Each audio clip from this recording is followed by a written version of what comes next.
time on the love story of David and Zer, things were getting intense. Home of the magical and home of the queer. Zer realizes he's attracted to David.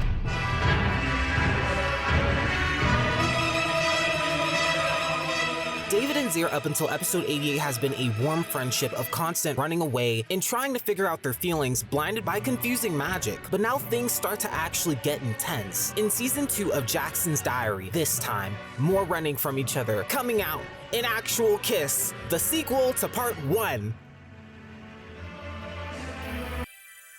Things are extremely tense by episode 89 with both David and Zer's family, but Zer wants David to know that he's completely here for him every step of the way. I can say this now, things with David's family get way worse, way worse. The key moment to this episode though is Zer is referring to David as his favorite person. I think by this moment things actually start to pick up and the internal tot homophobia begins to lead their bodies ever so slowly. They really refer back to the phrases like bro and oh sorry to sound weird like yo bro I'm not gay or whatever.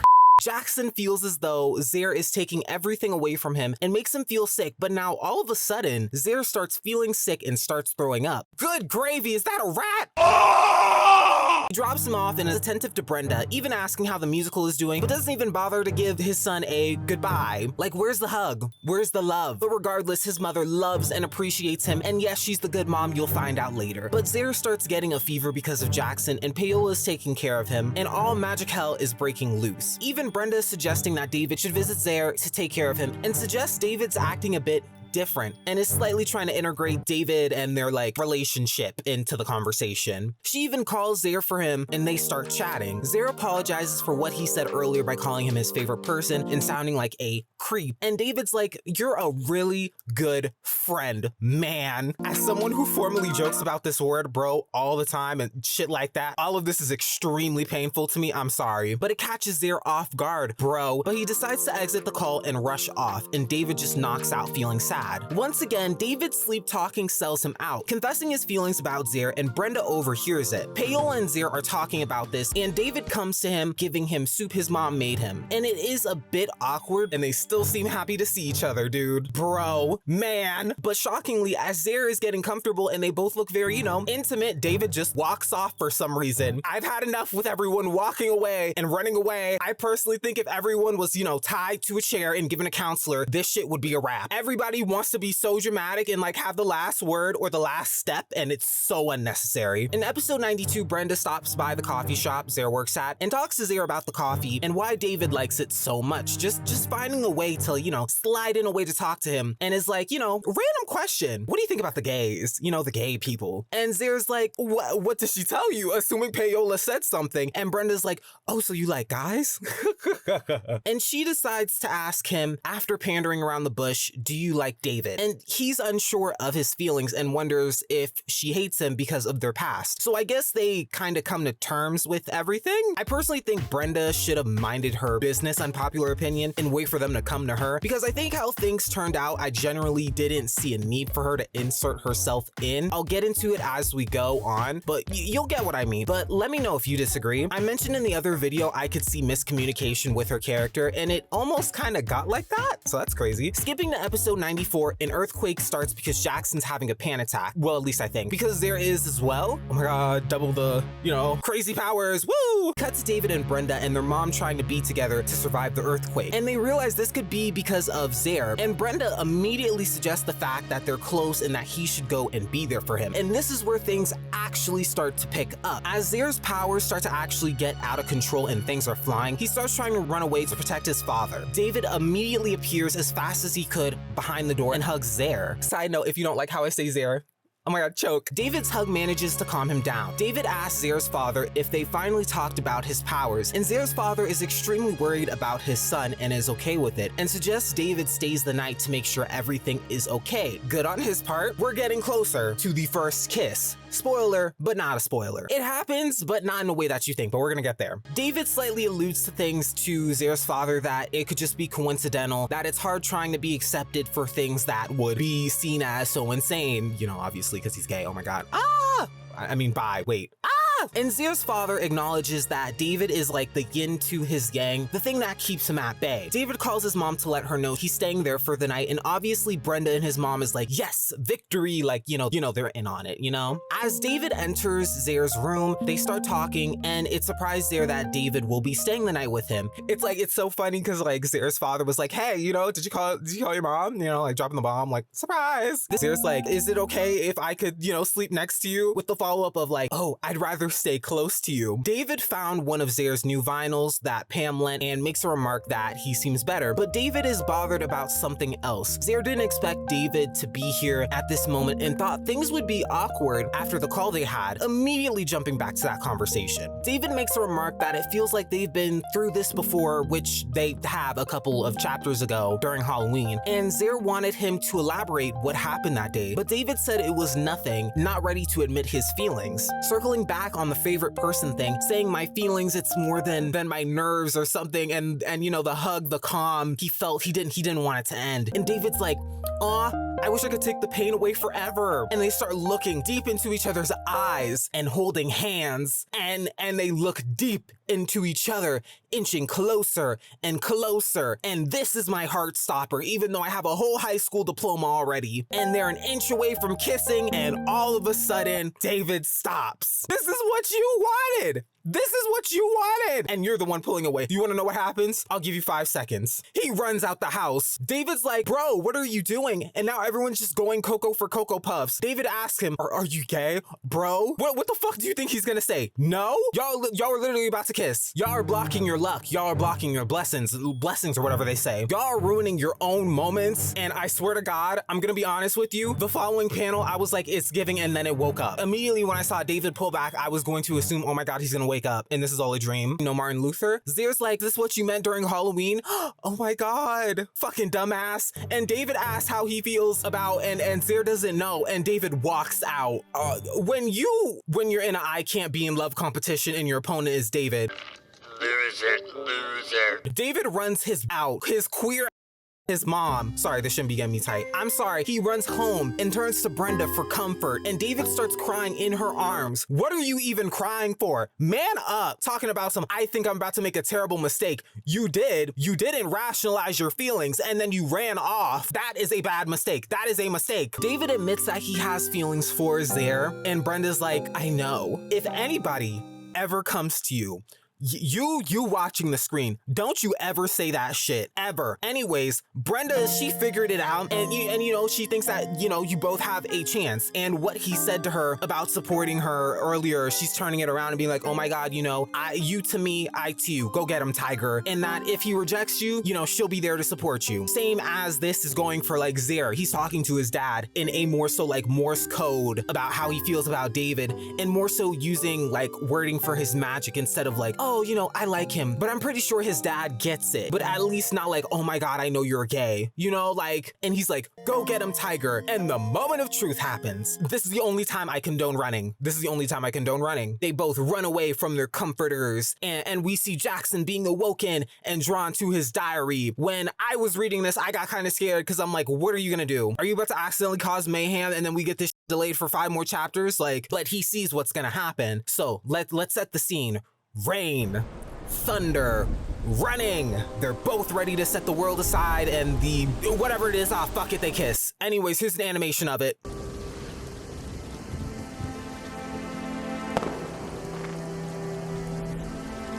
Okay, series over. Thanks for watching. All right, toodles.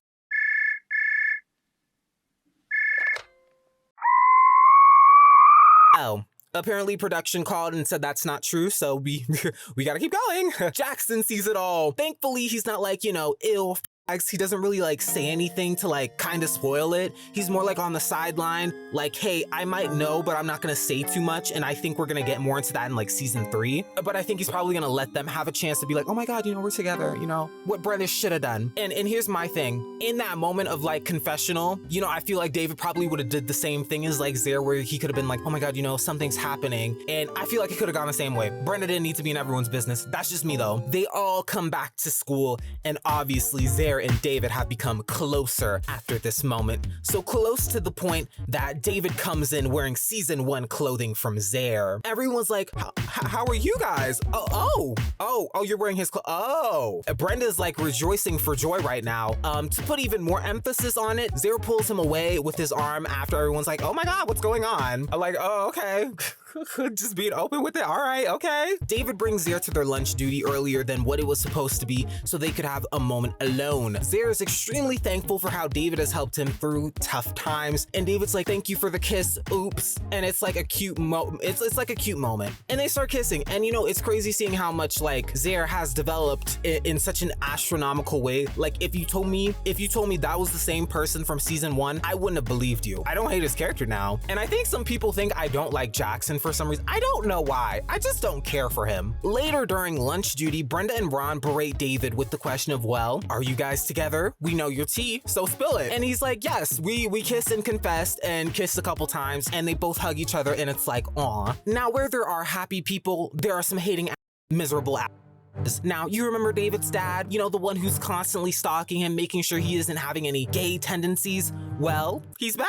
You can tell he's the problem with how he argues with his new girlfriend. Instead of like, hi, how are you? How has school furthered your education? You know, there was an earthquake. Are you okay? No. He asks about why he's wearing different clothing, which David's mom is like, yeah, it's his friend's Zare clothing, and he had a sleepover. And obviously this grown man's gaydar just starts going off and is like, why did you let our kids stay over during an earthquake? And blase. And it just made no sense. And he's trying to turn this whole thing into like about him, about being the father, and he is the caretaker. He was with another family. He was perfectly fine. He was being completely irrational, and I think I'm thinking too deep into this, but he starts to drag David out, making a bigger scene than what it should be. Later on, David's on the phone with Zare talking to him about what happened and that there's more tension. That tension is going to pop later, if you couldn't tell. I feel so bad for David. Zare is trying to do his best to comfort him, and they're just being all flirty. I mean, do they have a title now? I guess they're technically like a thing, right? I don't know. Correct me if I'm dumb. Now, Zare is told by his coworkers that there's a party and he's allowed to invite a special someone after hearing him on the phone multiple times. Now, the party is the pin, the needle to the balloon of the horrific events that are going to come soon. And it's like the closer they get to being happier, and I guess somewhere some really bad shit happens, we're revealed in a conversation with David and Zare that David's dad told him he should have called before he stayed and that Zare isn't a good influence, and just extremely rude out of the blue in the words of David. But Zare invites David to his boss's party, and Jackson sees their interaction later and is like, oh shit, this is actually real, you know, like skipping ahead to episode 104. In 103 there was a kiss, nothing too crazy, but 104 the party happens. Zare brings his cat, the party is just a vibe, but this is where the pin hits the needle on the floor, or whatever the fuck you want to call it. David's father is out looking for him, and I could care less to remember her name. She says that he's at a party with Zare, and this grown-ass man just dashes out there. As the party is going great and David is proud of how far Zare's come, they hug, and Zare's like, I wish I could kiss you right now, even though no one's stopping you. You know, I mean, there's something in the very corner, though, watching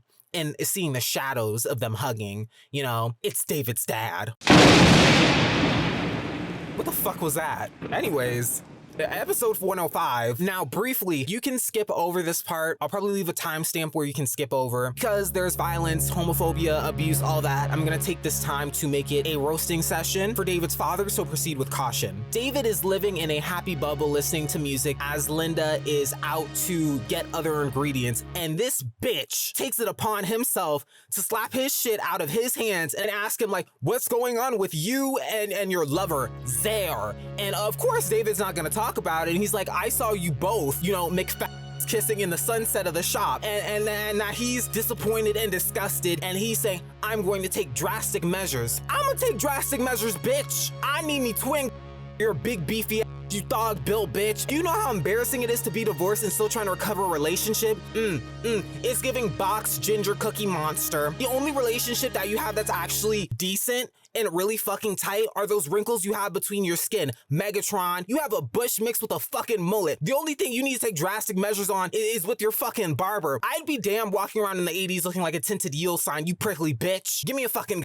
Production needs to give me a gun. I'm sick of this. After all that, his dad basically kicks him out, and David shows up to his mom's house bruised and beat. Brenda and his mom freak the hell out. Brenda's first reaction is to call everybody. Personally, I wouldn't have done that. I think that should have been a private matters and they should have, let him tell his own trauma. But I'm glad his friends were there to, comfort him. And I understand this was done in good nature. She even calls Zer's dad and Zer's dad's like, oh my God, something's happened to David. Let's go. And this moment is so sad because his mom calls his father and argues with him about his abuse. Why did he do that? And basically had an unofficial coming out. He was outed. Personally, pass me a clip on him. Honest to God. This is honestly so traumatic and so sad for this character, but I'm so glad he's out in both ways with someone who's so much more supportive and probably won't have to feel like, he has to hide himself more and feel like he's in constant danger. Like, don't get me wrong, I treasure Brenda as a character, but she is like, I don't know, she does too much for me. Like, you didn't need to call all those people up here. I see personally, I think if she just called David's father, I would have been like, that's okay. Cause like they're tight, but like everybody in the neighborhood, like nobody needs to know that. I don't know, that rubbed me the wrong way, I'm sorry. I hate it when people are blabbermouths. One thing I will say, when it comes to things like David's father, if your family rejected you for who you are, you may find your family in some of your friends. Family is who you choose truly. David's mom may be accepting of him, and Zer's dad could be accepting of him. I couldn't see why not. Almost killed him with magic. I mean, if he still loves him, I mean, I don't know. Past the dark, shady clouds, there could be sunshine and rainbows, and that could be the beauty of storytelling sometimes. While you may have something going wrong into your life, you could turn to some stories like these and find enjoyment and love through characters like some of these, and maybe even relatability. Hopefully with season 3, these two will be able to find peace and love within each other. And as for Jackson, good luck, Charlie. And as for David's father, I got a for you, bitch. Watch your back. Cue the outro.